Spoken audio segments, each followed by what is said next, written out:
When I got married in 2016, I just felt like I was having to invent every step and everything from how do we arrange our money to how do we arrange our chores after the kiddo is here. We got pregnant very quickly and had our first kid the next year in 2017. So just jumped right into it. And, my background is in design thinking and organizational change. And so I just said, these are the tools I have. I'm going to use them to figure out. And so I did everything from using Post-it notes to rearrange the chores that we're doing to years later, after 7 years of marriage, running an offsite for my husband and I to map out the next 5 years of our lives. And so that's my background in facilitation. And I was doing that for myself and for him. And we walked away from that 2-day offsite with clarity, alignment, agreement on the path forward. Marriage and relationships have evolved from economic purposes and meeting each other's needs to now meeting our social, emotional, and spiritual needs. And so rather than looking at our partners as someone to fulfill those needs, my exploration has been about how does that relationship become a mirror to myself, to more deeply witness myself, to more deeply appreciate all the beauty that I am and who each person is. And so let the relationship be that ongoing mirror for learning and growth.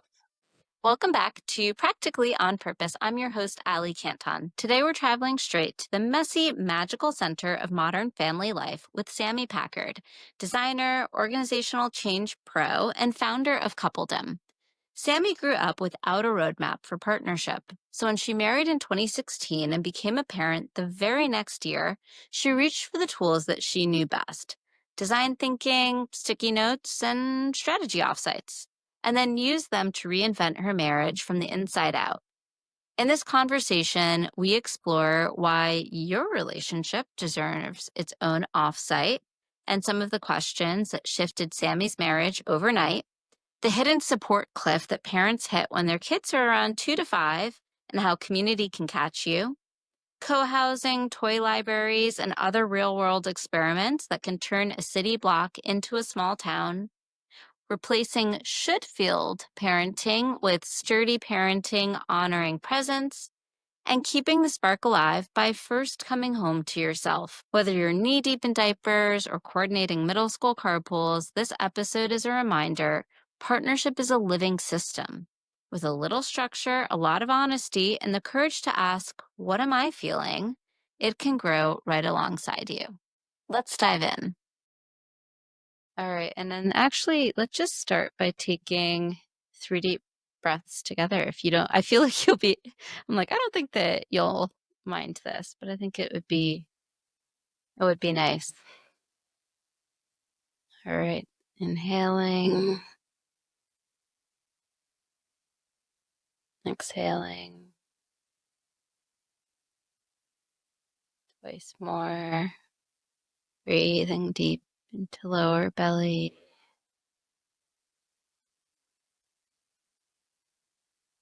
letting go. Last time, filling, releasing.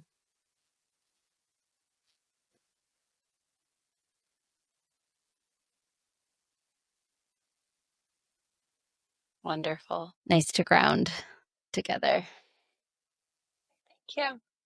All right. Well, Sami, thank you so much for joining me today. I've been really excited about this conversation. I've been spending some time with your parent change journey map, which is so relevant for me these days as we, welcomed our daughter 7 months ago. And it's funny, I think that there was a lot of, what is the change model called? Where it's like there's norming, storming, and forming. And we had done some of that after our first arrived. And then I was like, oh, we're just going to throw another in the bag. And turns out it's not exactly that way. But you've put so much thought into modern relationships, modern parenting. Can you take us back to the beginning? What were you facing in your own relationship?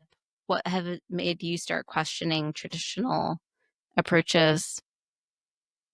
Yeah. Well, and just to start from the way beginning, we come from divorced parents since I was two. And so I did not grow up with a model of what a couple or marriage should look like, and really didn't feel like I had many role models for myself. My mom did not remarry.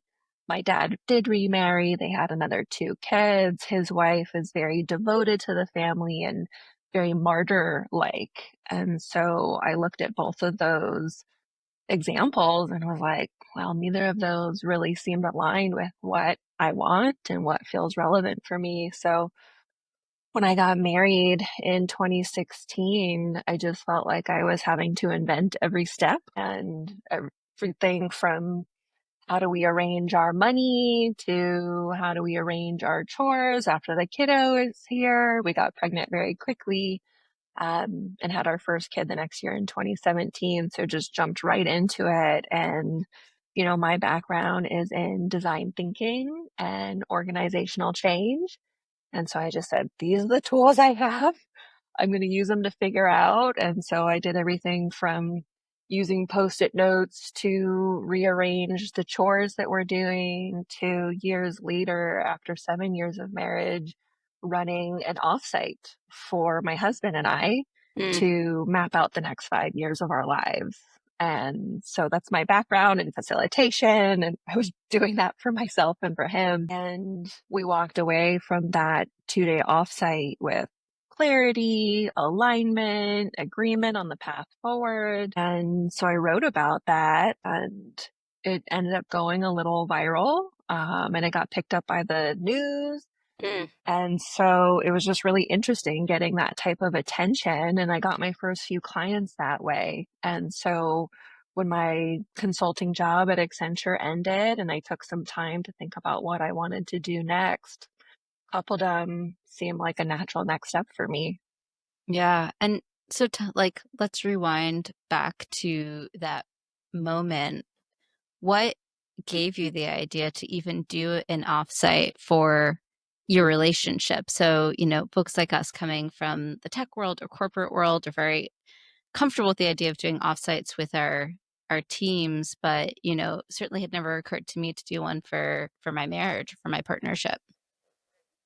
Yeah, and it's actually even more of a backstory to the website Mm. coupledom.me, where I actually started coupledom.me after my second kid was born in 2019. My project that I wanted to do during maternity leave just for fun was interviewing couples around how they navigated life together, because I was still in this wrestling, like, how do I do this? Like, modern marriage, I'm a modern woman, I bring in my own money. Like, how do we feel good about that in our relationship? And so I actually interviewed a handful of couples, one of whom was my old roommate from Chicago. Shout out to Anne Marie. And this was just something she and her partner had done. They mentioned it in their interview. They did a bunch of cool things and tactics, and including weekly family meetings, Mm. annual reflections. And I was like, oh, this is a great idea. And it made total sense. And so when my husband and I just were hitting a rough patch in our marriage, I had facilitated lots of offsites and strategic planning sessions. So it just felt like a natural, easy next step for me to do that for us. Yeah, and what I think is very cool about it, so now, like, reflection time on my own marriage and relationship, is that very often it seems like it's something that's in, especially after kids, it's something that's in the background, right? It's the water in which I'm swimming rather than the focus. So it's like, even if, everyone has issues in their marriage, a small irritant that starts, maybe it is a pattern, or maybe you catastrophize it into a pattern. Like, we all have these things, but so often it feels like with the busyness of raising children, running a household, building a career, being a friend, daughter, sister, all of the other identities, community member that we carry, it's just so easy to take it for granted. Absolutely. Yeah.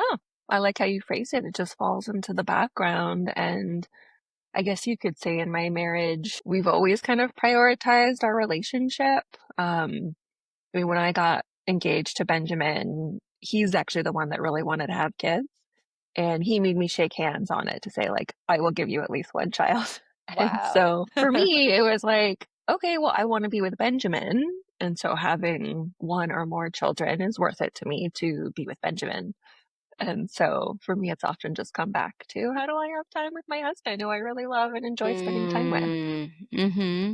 Yeah, because it's like at the end of the day, right? Like you and your partner, like that's the foundation of the entire thing. And that's again something that I think that in the busyness of life can totally, sometimes just get lost in the mix. So after you did your first offsite, your first relationship offsite, what were some of the effects that you noticed in your own relationship? Yeah, I'd say parallel to that offsite, I was very much going on my own journey around just getting more clear with what I wanted. I've tended to be more of a people pleaser, very flexible, very go with the flow, Mm, and realized I was saying yes to things in our life and our family decisions that I didn't feel good about. And so the facilitation and the offsite in part was to give myself more space. I needed more space to think about what I actually wanted, what I wanted to stand for and stand behind. And so it was really an act of strength on my end to just get more clear on what it is that mm, I actually wanted.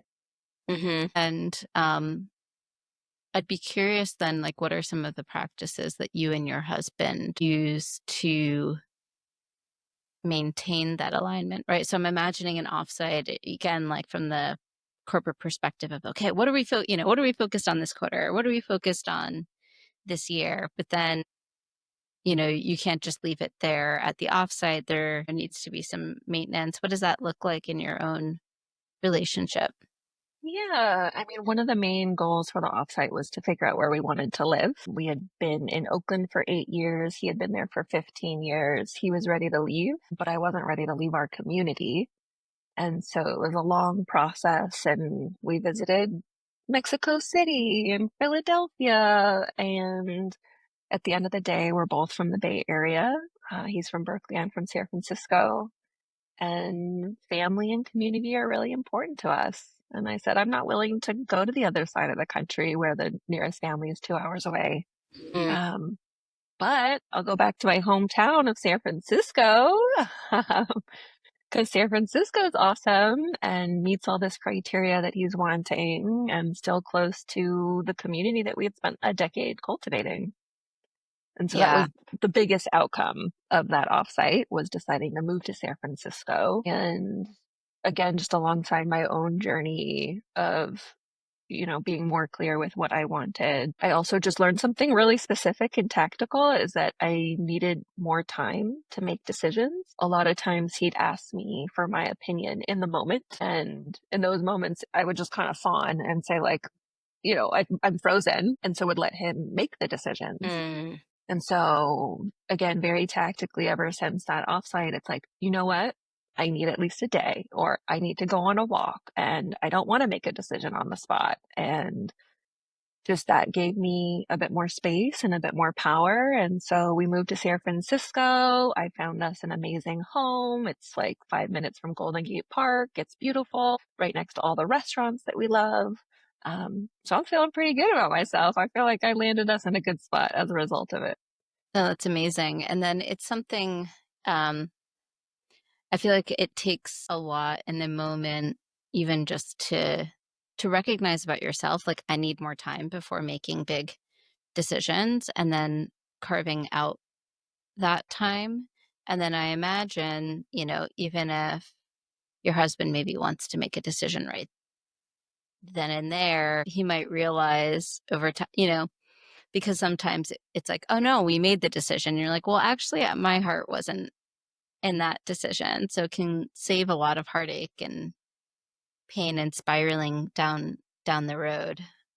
I definitely want to talk more in a bit about how you're approaching parenting as more of a social activity. But before I jump into that, you talked a little bit before about how you and Ben had a handshake deal that you were going to become parents together. And you've written before about how parenting can really be this profound portal into deeper sense of meaning and purpose. I'd be curious to hear, how has becoming a parent shaped or reshaped your own sense of meaning, both for you individually, Sami, but then also within the context of your relationship? Yeah, it's a big question. I'd say what I've been tuning into the most is allowing parents and especially mothers and especially myself is just tuning into what I'm actually feeling. And this was in my latest post, is that, I had all these shoulds of what my maternal instinct should look like. And so I thought it would be full of serene surrender and intuitive knowing and just this like domestic urge to clean and cook, Mm-hmm. and it's been 8 years and I'm like, is it gonna kick in? Are those things gonna come? And there have been moments, obviously, most likely when my children are sleeping and they look their cutest. It's like, oh, there's the serene surrender and the state Mm-hmm. of presence that you feel, which is wonderful.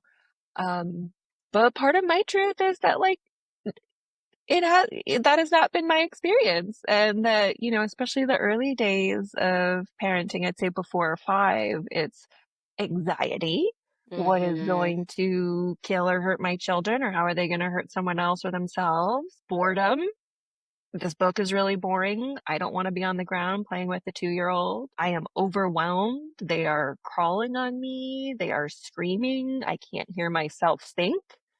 And so just kind of left with guilt and shame for not Mm, having what I thought that maternal instinct should look like. And so it feels like kind of like a revolution to just be like, this is how I feel. And it's okay if other mothers feel this way. And let's stop gaslighting ourselves yes. that we are doing anything wrong for not having that more, Instagram worthy version of motherhood. Yes. No, and it's so wonderful to hear you naming that. It's definitely something that I, wrestle with quite a bit. My daughter is still working on sleeping through the night. And for sure, I have moments at 2 a.m. that, maybe it's because I'm still in that liminal dream state that actually feel kind of blissed out, right? But there's that first moment when she wakes up and I'm just like, no, every fiber of my body screaming no. Or my son, when he was a little bit younger, wanting to read Little Blue Truck for like the 10,000th time, or feeling touched out. And then what does that mean for your connection with your partner? All of those things are so real. And when we're feeling those, but we're not giving them space because they don't align with the motherhood story that we've been sold or that we think that we should be feeling, it can create this really deep sense of tension within us, and then tension with our partner too, because maybe they've also internalized that mess of like, no, no, no, but like, shouldn't this be bliss? And you're like, do I look blissed? Does this look like bliss? So Yeah, I'd be curious exactly. how that showed up in your partnership, just like again claiming the feeling of, this is hard, or like this isn't always, especially for, it sounded like becoming a father was really important to your husband. So how did it feel in your marriage when you started saying, well, actually, I know this was your dream, but this is what the effect is on me or the effect on us. And it's taken me years, honestly. That connection to my own inner voice was not there at the beginning. I did know to at least ask for the fair share of splitting household chores, Mm. and was very clear about that and made a spreadsheet and all those kind of things. And, you know, I've advocated for myself, in the moments of birth, like for my second kid, I wanted to take a long maternity leave. And my husband and I, we keep our finances separate. Like we have a shared account and then the rest of our money, like we keep it to ourselves. And so in addition to committing to having a child with my husband, I also had asked when we were engaged, I said, hey, so, if I ever want to take time off from work to take care of a kid, how would you feel about that? And he goes, oh, that's totally fine as long as you still pay for half of everything. Interesting. Uh-huh. And so, I've always worked and I've always enjoyed working. So the thought of not wanting to work never occurred to me. So at the time I was like, oh, okay, yeah, that's Yeah, fine. whatever. Like not a big deal. But for my second kid, I was ready to surrender a little bit more to motherhood and I wanted to take a longer maternity leave. Mm. And so I was like, well, I'm going to need some finances to support the longer maternity leave. And so this might be controversial, but I actually had my husband pay me Hmm. $25,000 for our second kid so that I could take a longer maternity leave. Hmm. Oh, so tell me about that conversation. How did that go? So, like, that's a very big difference from him saying, oh, no, like, fine, take a longer leave, but you're still accountable for your piece. Tell me about, yeah, how you had that conversation around uh, sharing, some of the financial impact, the financial meaning of bringing another child into the world. Yeah, it was pretty straightforward and he's a very data-driven, Mm. rational, analytical type person. And so with our first kid, I've always been clear that mothers should be appreciated or compensated for the physical labor we are doing Hmm. of growing a child, the pregnancy, the birth. And so with my first kid, I looked to my husband and said, I did 100% of this. What are you going to do? And so with our first kid, he actually was the primary parent until our daughter was almost 1. He was going through a career transition, so the timing worked out for him. And so that was his way of compensating the family for the effort. And so that had already been established that growing a child in my body is valuable. Um, and so the second time around, he started his new company. He was cruising with that. And so him taking time off wouldn't make sense. And so I just looked up the cost of a surrogate in San Francisco Wow. Yes, because and I was going to ask, that was going to be my follow-up, how you came up with and $25,000. just looked at the gestational cost, not like all the other life, I probably could have charged a lot more, basically. He got a And bargain. he got a deal. He got a deal. And truth be told, he's like trying to bribe me now for a third kid. And he's like, I'll pay for everything forever. And I'm like, nah, I think I'm good. Oh, that's so funny. Yeah, you're like, I'm set, shop's closed. Yeah. Yeah. Yeah.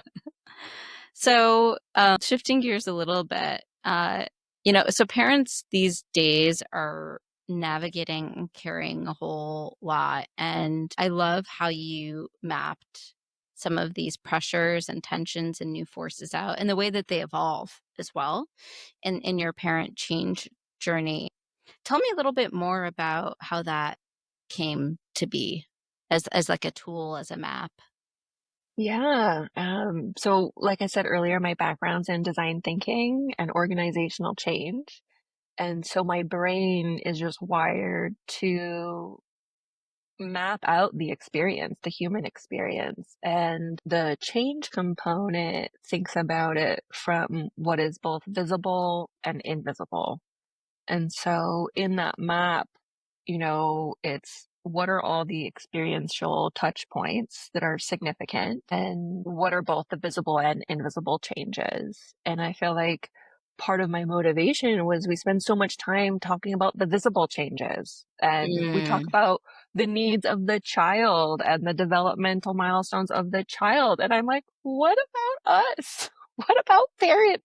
I am changed. I am changing. My relationship is changing. And so just kind of born out of frustration for lack of dialogue. I've been looking, and there's lots of really good memoirs about kind of the changes moms go through, but there aren't really frameworks. No, And yeah. I'm a framework kind of gal. And there was one that I found, and I was like, oh, this is actually pretty good. But I was like, I want more of a framework for parents to see themselves and to identify their inner world. And so that was kind of the first component of it.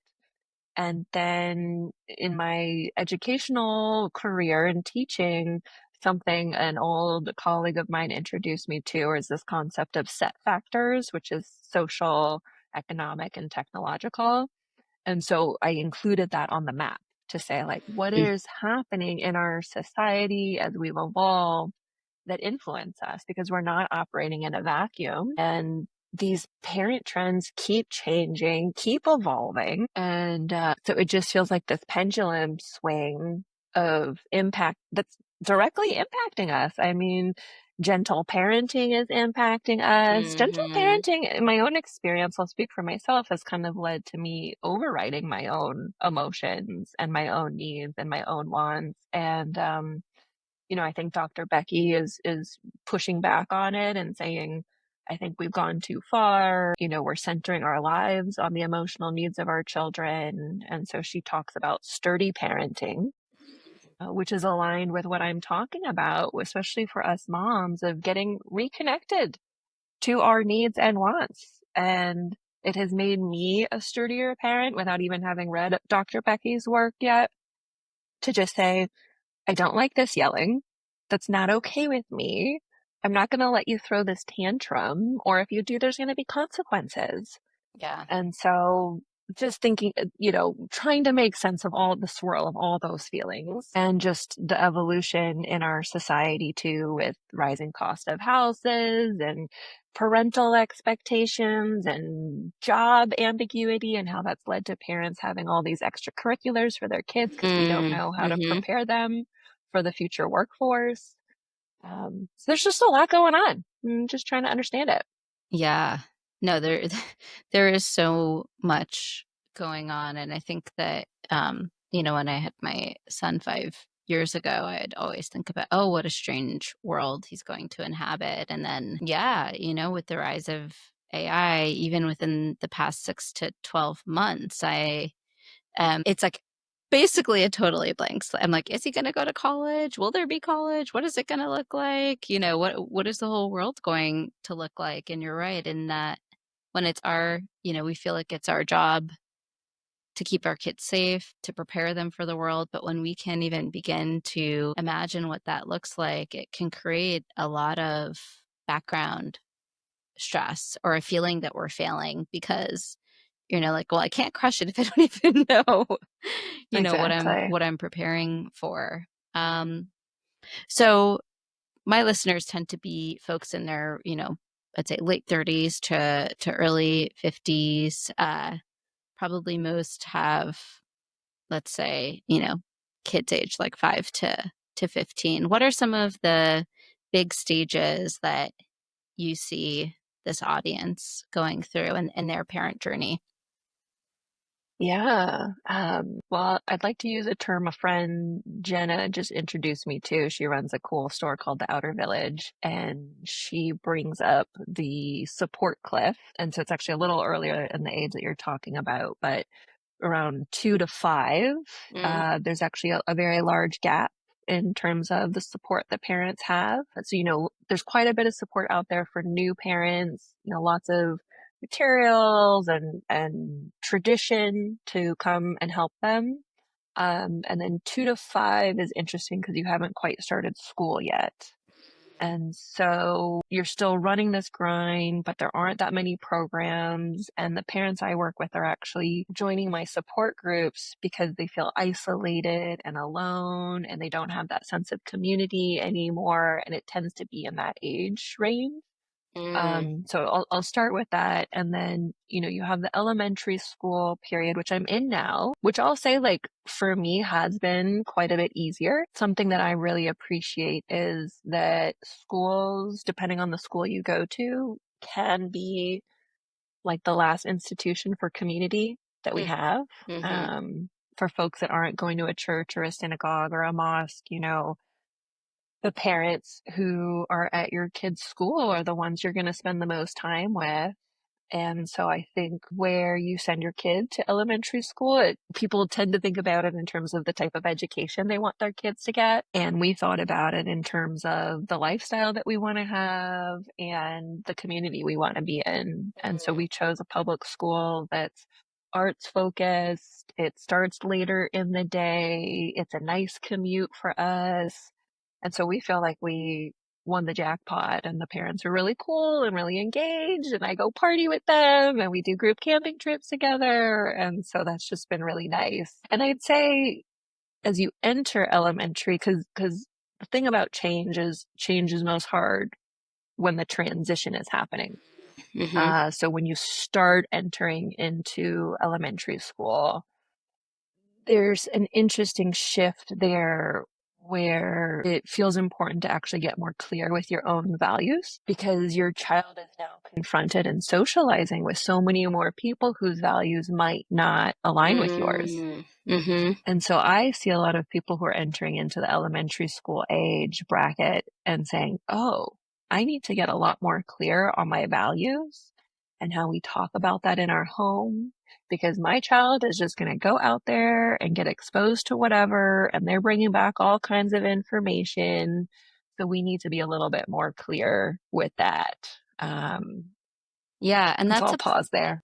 that's a place too where, at least historically, faith organizations would maybe play a role. And I don't know, I guess it depends on where you are in the country and your social scene. I'm seeing like a little bit of a resurgence of interest in organized religion, at least compared to, maybe even 5 years ago with my son. But by and large, unless you're involved in a religious institution, it's just an individual family decision of figuring these things out. And yeah, I would be curious, how did you and your husband sit down and sort of like write down family values and say, this is like these are the values that we're going to emphasize for our kids? Or how did you sort of get clear on what is it that you want to emphasize, or what is it that you want to counteract within your family unit? Yeah, and truth be told, we haven't revisited our values in some time. I think in our offsite, we both shared what was really important to us and where those were aligned. And for myself personally, as someone who's thought about it in terms of my own values, is we really emphasize curiosity. Mm. And for myself, creativity and exploration. And he and I are aligned that while academics are important, we're more interested in intellectual engagement. And so whether that means you do well in school or not, what's more important is, are you interested? What are you interested in? How can we support that interest? And so, yeah, we've been pretty aligned naturally and haven't had a lot of conflict. And we've been lucky with the parent community we've entered into where we've naturally kind of landed into some shared values. So we've just kind of gotten really lucky with that. Like, for example, last year we did a group camping trip, and something that we value dearly is community and kind of a community approach to parenting. That this reliance on just the nuclear family to raise the kids is putting too much pressure on us. Everything's our fault. We need to go fix every wrong thing that our kid is doing. And our attitude is like, tell my kid what to do. Like, it's totally Mm, fine. Like, if mm-hmm. he's yelling at you or misbehaving, you can come talk to me and I will listen, but also feel free to reprimand him. It's totally okay with us. And so this camping trip with our school community, everyone was just kind of on the same wavelength, and kids were running around, and whatever parent was nearby got to call the shots and say what was okay and not okay. And I know for a lot of families that would ruffle a lot of feathers, and people are generally not okay with that. But that's something that we value and got really lucky with. Yeah. Yeah. I'm very much on the same page in terms of taking more of that communal approach. And I think, so I live in a small town in the Hudson Valley, and I don't know if it's a function of my community here or what, but there, even when you go to the park, there's a lot more of that sense of, maybe because it's so small, like a communal responsibility for kids. So if you see a kid who's about to fall off a slide or whatever, like, you're going to get in there. Or if you see two kids that it's like, okay, it seems like someone's bullying. I know it's not my kid, but, you know, these are our kids, right? Like, these are our kids who are going to become teenagers in the community who need guidance in terms of understanding, how we as a community agree to treat each other and what's right and wrong.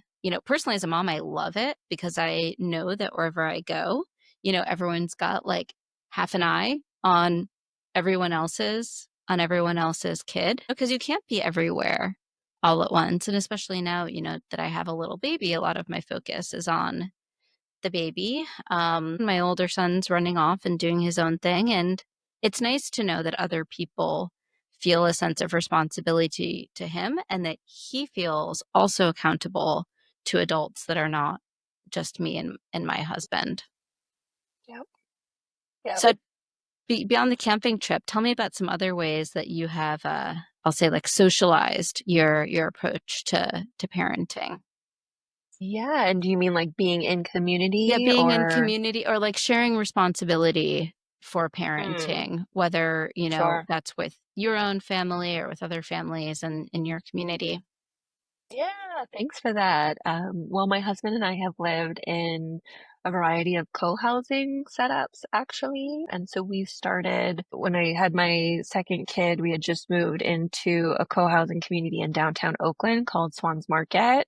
And that was like a beautiful arrangement, and 20 townhomes with a common house in the middle and right next to a street of commerce and restaurants. And it was pretty amazing. We would do shared meals a few times a week. And what was most magical was like the first day we got there, a neighbor down the way who had two kids made us pancakes. We went to the nearby playground together. And as my kids got older, my kids would just go play with her kids, Mm, and they would, starting at even 15 months, my 15-month-old would just be disappeared and going around. There was a shared playroom, and I got to relax. Or sometimes I'd get a text message from a neighbor saying, I've got your kids over here, and I'm like, great. great, wonderful. So that was really magical, and COVID just kind of made things difficult to be downtown. And so we then moved to another family's house in Rockridge, Oakland, and that was wonderful. And again, the kids were just playing with each other and just taking some of the load off. And again, also there were other grown-ups too. Mhm. And so something that started happening as we lived in community was my husband and I could go on overnight trips. So for example, that offsite I mentioned, to make that happen, I do have some family nearby. So I think my mom and uncle did kid duty one night. And then the next day, our friend Jen took our kids to school, picked them up, brought them home, did the bedtime routine. And that friend from Rockridge, Jen, now lives with us here in San Mm, Francisco. mhm. And so we continue to live in community, and we have a really good friend a block away. I walk her dog. She lends me her car when I need it. Jen still does like she knows the whole nighttime routine, and sometimes my son even prefers her for like the bedtime cuddles. And so, yeah, it just makes it a lot more sane Mm, and just distributing that load. yeah. No, and parents are struggling so much. And what I love hearing about this, Sammy, is like you're doing this in the context of big city life. I think sometimes when I tell friends who still live in New York City about some of the ways that parents up where I live support each other, they say, "Oh, Allie, you're in the country. Like, no one, that would never happen in New York City." And I do wonder, I'm like, I don't know, New York City versus the Bay Area. Like, I feel like in the Bay, people are maybe like a little bit more open minded about like different ways of organizing their lives and their relationships, but it's just very cool to hear you describing some models and patterns that people might be able to pick up in their lives. And, you know, for everyone involved, it might be a level of support that they didn't even imagine possible. Yeah. No, I'm 100% on board. And I think bringing the small town feel to an urban setting is a really interesting goal and dream. It's certainly something that we try to live. Like, Mm, my husband is very involved and he built a toy library at the end of our street and partnered with our neighbor there to attach it to her home. And so now it's become this really cool thing in the community where parents can drop off their old toys, kids can pick up new toys. And so we actually like haven't really bought new toys for our kids since that's happened, like maybe one or two on a birthday or something, but kids play with a toy for like a week and then they get bored with it. mhm. And so just bring it back. And it's just been so lovely to cultivate the relationship with our neighbors in that way too. And just kind of bringing the whole Mr. Rogers vibe back Yes. is our goal. And just getting to know people in our own neighborhood, getting to know the store owners. That's definitely my aspiration. And who knows, maybe one day I can help other people do that too. Yeah. And what's cool in what you're describing is that it's not just parents who are supporting other parents. Like it's really the whole community supporting each other. And then even as you're suggesting, like what is the impact of that on the vitality of a neighborhood from an economic perspective as well. Yeah. Yeah. I mean, San Francisco's designed where there are these mini microcosms, and I'm seeing a natural desire amongst the parents I see for more local community. And it's like, why not just treat each one of these neighborhoods as its own small town? Mm. I love that.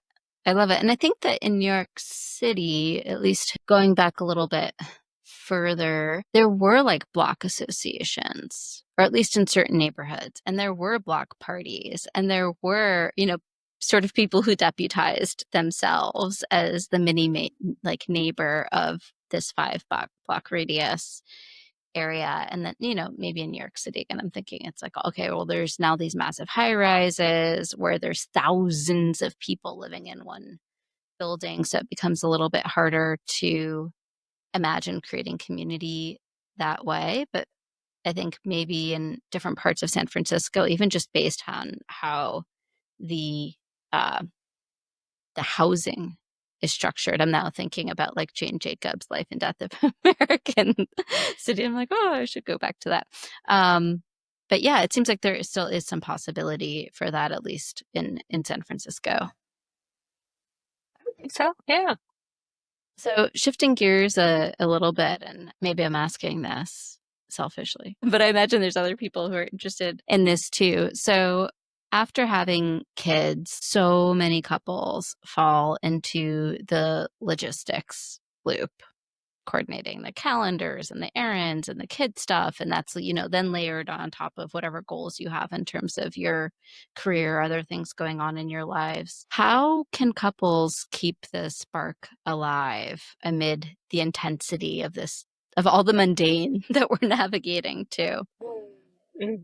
Yeah, that's a big question. I'd say that honestly, for the first 2 years of a child's life, it's going to be logistics. Don't fight And it's it. okay. You're gonna fight over it. You're gonna be sleep deprived. There'll be tension. And I think that's okay, you know? Mm, And I think once the kid gets a little bit older and there's a little bit more space, what I suggest and what I've seen and what I've experienced is it actually starts with our relationship with ourselves. hmm, And again, really only once you're out of the survival mode can you start to even think about the spaciousness you need for yourself.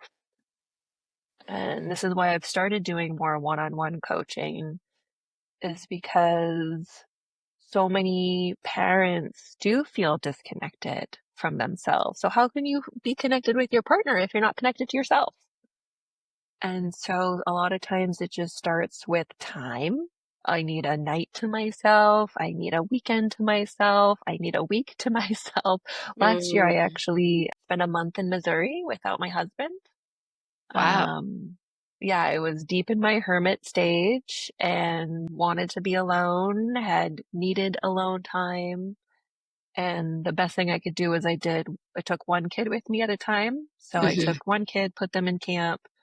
Halfway through, we met up in Chicago and switched, but it was incredible to have that. And what a luxury, I know, to do that for myself, to go into full hermit mode. But I think just us reconnecting with ourselves, step one, and allowing that life force to move through us again, is so important. And as we cultivate that, there's really an aliveness that can show up. And then it becomes, how do we support this aliveness in one another? And helping each other say, what helps you feel alive? What helps me feel alive? And for my husband, it's taking on big new projects and being engaged in his community. And so if that means me watching the kids while he goes to an event, or, he's starting a new affordable housing project, like, go for it. I am here for it. And for me, if it means starting my own business and, going on walks in nature every day or going out to parties on the weekend, like last year I did more partying and dancing than I'd ever done. And, Oh, that's we just amazing. support one another in Mhm. what brings each of us alive. Yeah. And what I like about that, what you're describing is, so some of those might be activities that you do together, but from what you're describing, it also sounds like a lot of activities that you do separately that each of you just really enjoy and like need to feel alive. And I know I have a lot of friends in relationships where they feel like, okay, well, now that we're a couple or now that we're a unit, or if there's family time, if there's extra time, it's going to be family time and we're all going to be together, or you know maybe we'll put the kids will get a sitter, and but it'll be the two of us, and keep starving those pieces of them individually that light them up. So like dancing is something that I'm like, I love to dance, and my husband's like, meh, on it, but great, like I can still go dance, and like that doesn't mean anything about our relationship, but it allows me to keep showing up to our partnership in a way that I feel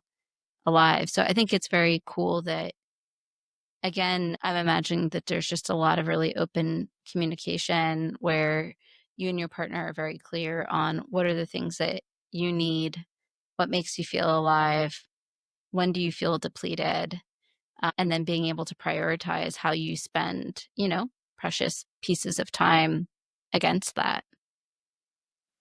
Absolutely. Absolutely. And I want to say that each couple is different and each person has preferences. And so if for one person they feel the most alive while their partner is there, that is totally valid too. It's really just about each person exploring what gets you going. Mm. Get and go do it and support each other. And if you can do it together, great. And if you can't, that's okay too. So I want to jump now, Sammy, into a couple more rapid fire questions for you. What's a book or a teacher that changed how you think about connection?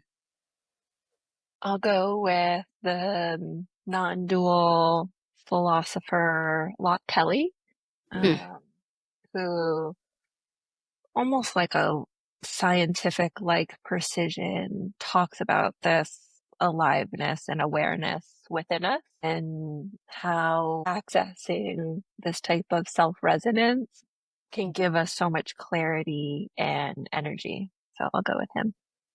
All right. What's a ritual that you recommend to every couple? I don't think anything should be for every couple.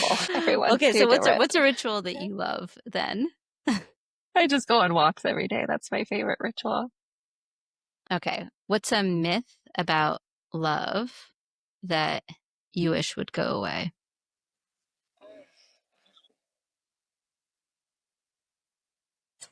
Go with this isn't very rapid fire, but marriage and relationships have evolved from economic purposes and meeting each other's needs to now meeting our social, emotional, and spiritual needs. And so rather than looking at our partners as someone to fulfill those needs, my exploration has been about how does that relationship become a mirror to myself, to more deeply witness myself, to more deeply appreciate all the beauty that I am and who each person is. And so let the relationship be that ongoing mirror for learning and growth. What's a question that you find yourself returning to a lot these days in your own inner work? What am I feeling? Always, always, always. It's a constant practice. Um, every interaction or anytime I'm overwhelmed, I still have to ask myself, No, it's a good one because I think sometimes there's the surface level either emotion or even just like physical sensations or just like, oh, I'm frustrated, right? Maybe I'll feel that. But then beneath that, if you spend a little bit more time with it, it's like, or I'm angry at so and so. That's what I'm feeling. And then let the sediment settle a little bit. And you're like, oh, wait a second. Mhm. Actually, I'm sad about XYZ, right? Or like, I'm feeling Yeah, alone in something. right. And that's the mirror that we're talking about, right? Is Mhm. when I'm mad at so and so, there's actually something going on with me of, oh, I feel rejected, I feel hurt, I feel ashamed that they didn't respond to me or whatever. And so absolutely, it's letting the sediment fall and seeing what is still there. And taking responsibility for our experiences too.